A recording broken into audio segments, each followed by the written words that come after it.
Let's just wait here.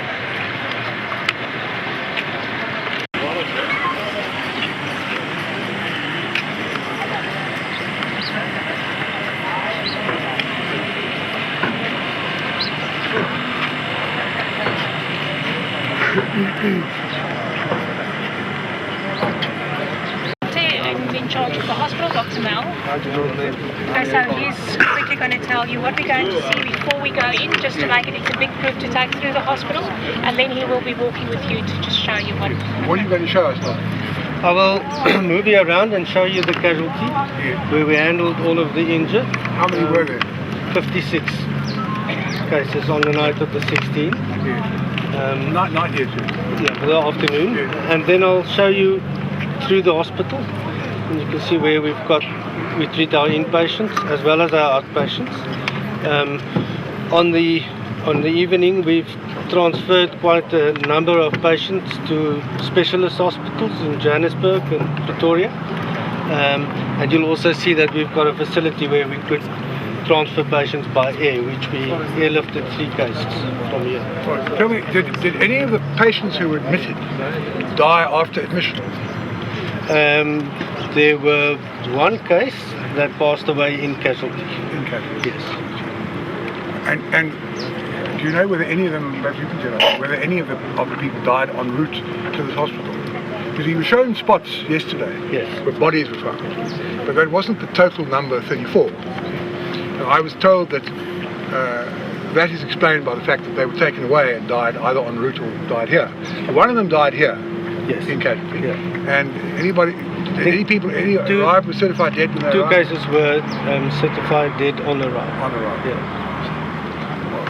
Okay. Did everybody, you recorded that, Mr. Keaton. Anybody not hear that? Anybody want to repeat it?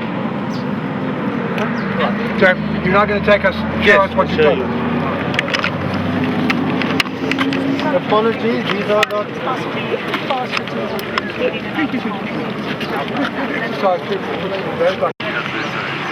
Yeah, I'm sure they'll know. We need a picture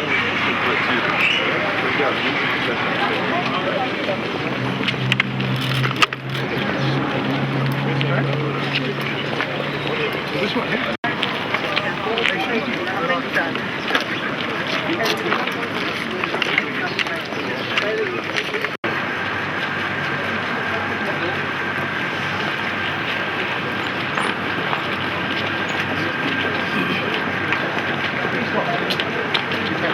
Our casualty to other hospitals. Yes. Some specialist care. Yes. There was a shortage of intensive care beds available in Ruston on the night, so we had to make a plan to get other beds. You will also see in our casualty that we seldom have to deal with that number of patients. So we activated our disaster plan for multiple medical emergencies, and we changed one of our wards into a secondary casualty. And if I may introduce you to Dr. Vermaak, the manager of medical services, and Dr. Masinga, Dr. Masinga. And the lady? Sally LaRue, heads up our communications. All right, who's going to lead us in? So you can follow.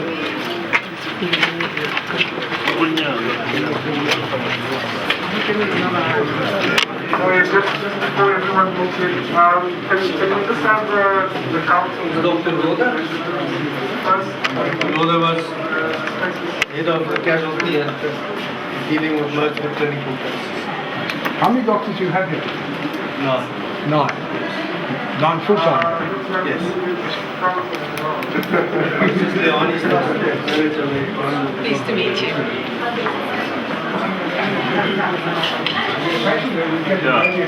Maybe. Let it was a minor in the top. No. It would be appropriate for us to... No, something else.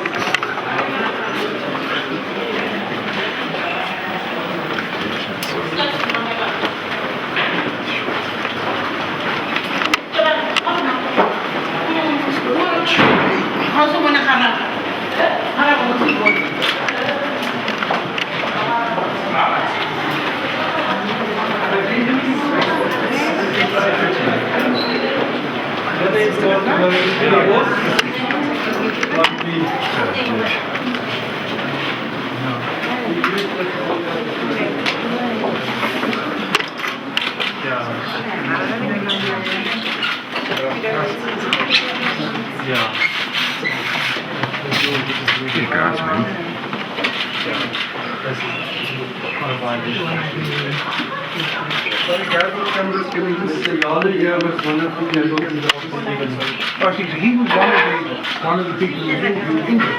Yes. At home. Yes. He's been in the hospital ever since. He was transferred to Montana Hospital. Mr. Yalo went under up at Montana. With a gunshot of his pelvis. And he was subsequently transferred to us, where he's now recovering and undergoing here. And then we have to Did everybody hear that? Yes. Now, what is the gentleman's name? Is it tell me what's his name? Mr. Yalo. Ubani tata, this is cost. Ubani. Bani. No, I'm not going to question him about anything. We're just being shown one of the people who's injured is still receiving treatment in the hospital. That's all. I don't propose asking him anything about his condition or what happened on the night. These are matters that counsel who represent him, if there are counsel who represent him, will deal with. Okay?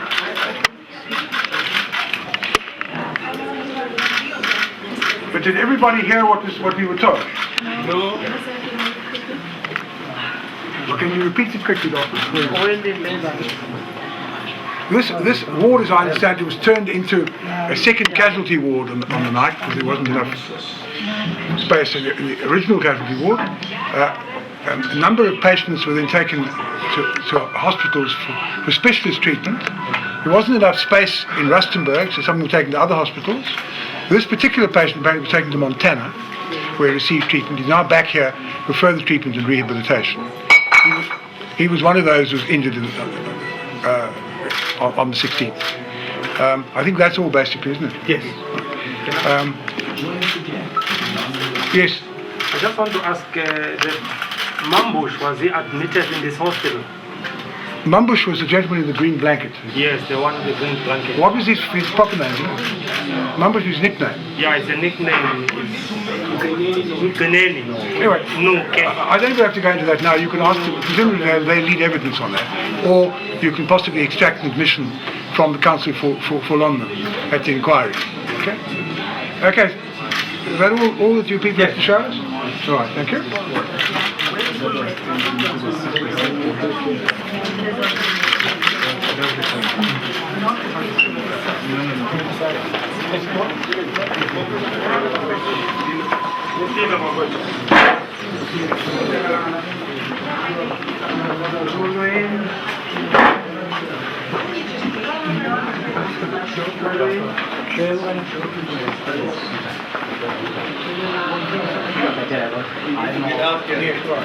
Sorry, can we just move through?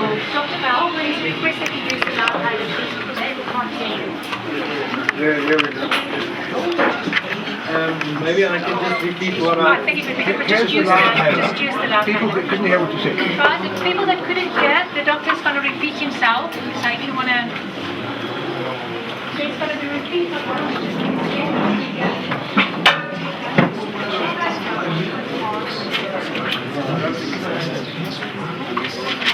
Well, if people want to hear what was said and didn't hear it, then they're entitled to ask that it be repeated. So, and I understand there's been a request, so let's ask Dr. Mill this time to speak without Helen and repeat what he said. Can you hear me without the loudness? No, they say no. They heard you ask that question, but they say no. So speak into the loud. Okay, I'll do that.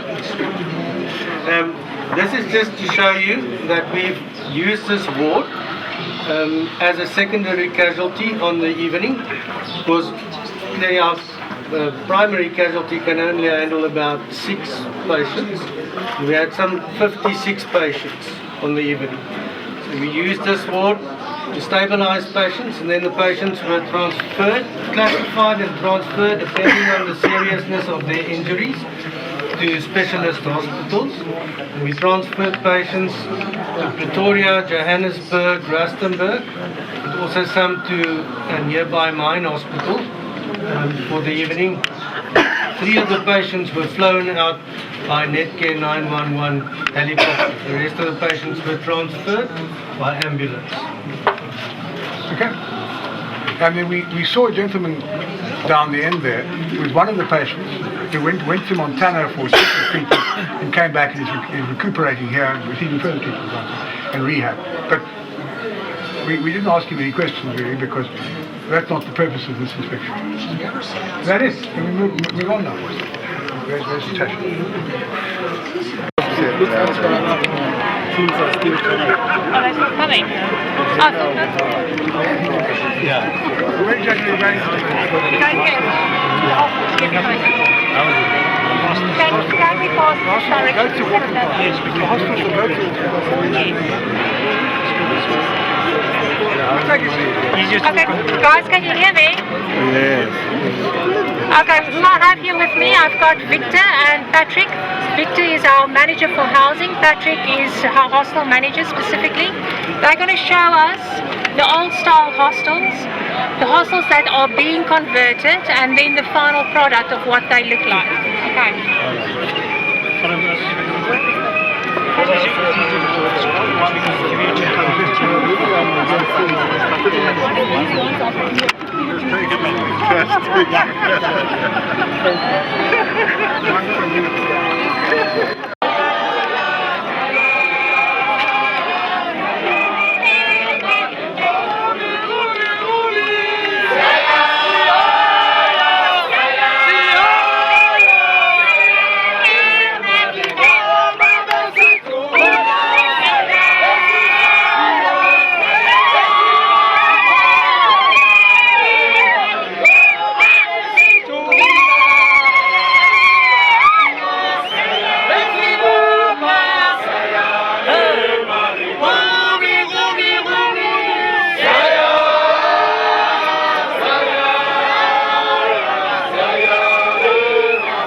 Democracy of our people.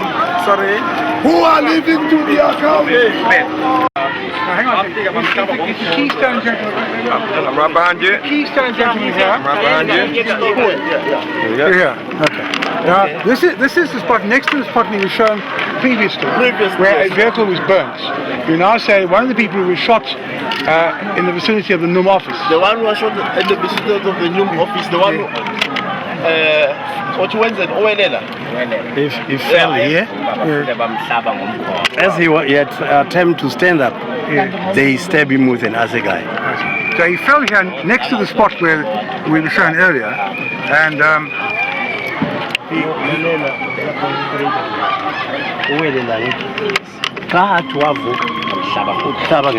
he was stabbed with an assegai. Yes, he was stabbed. And what happened? Is he the one who died? He died. This is where he died. This is the spot where he died. Okay. Okay. Now, anything else you want to tell us here? No, nothing to add. Thank you.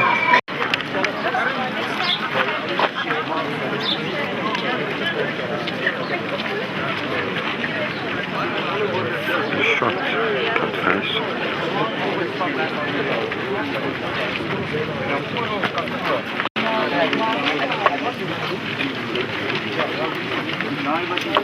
Okay, if everybody can hear me, what we have behind me is the old style hostels. So You can have a look there. The occupants of the hostels, it's their private property. Well, it's their privacy. They're living there. So I'm sure if we ask nicely, you can peep in there. But please take into consideration that it is where people live. Then from there, we will just walk across the road. Behind you over there is the hostels that we are converting, and then we will just move up a little bit further. There you can see the hostels. That's the final product. May I just ask you this? I see there's a creche here. Yeah. Where is that? Where exactly is it? That's the building here, the whole Is that this building here, directly opposite the family unit in the old style hospital, is a creche for children? Are these family units? No, this is still the old style. The family units are across the road. But they use the family units paper. There's a sign up there that says family units in error. Yeah, I think that sign's in error. You will see the family units. You will see that it's single. These Are still the hostels old are single sex, old style hostels. Old traditional hostels. Yes, that's the old traditional hostels. That's the misleading sign. Yes. Yeah, perhaps before we proceed to the truth, we understand from our clients that there are other hostels that We heard about that. On the way back to the cars, we don't look at that. Yes, we can do that. Okay. Well, feel free to walk through.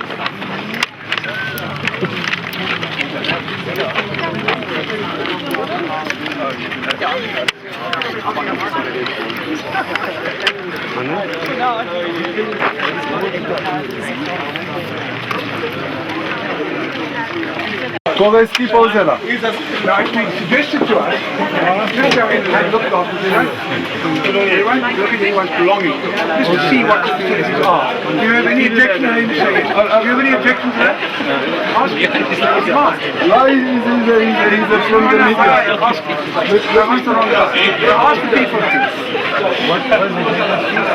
Keep in mind our going on. Just have a look. We've been asked to it. We won't get arrested yet. Yeah, he says we can come in. We can come in. Yeah, thank you. What exactly does this hospital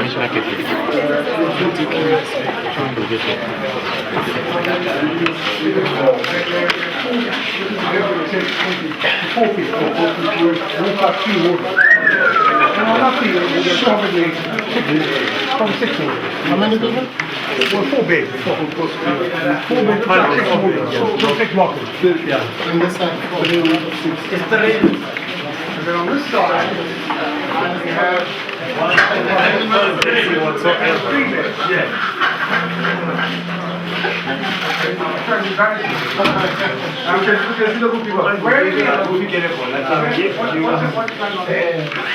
Where are these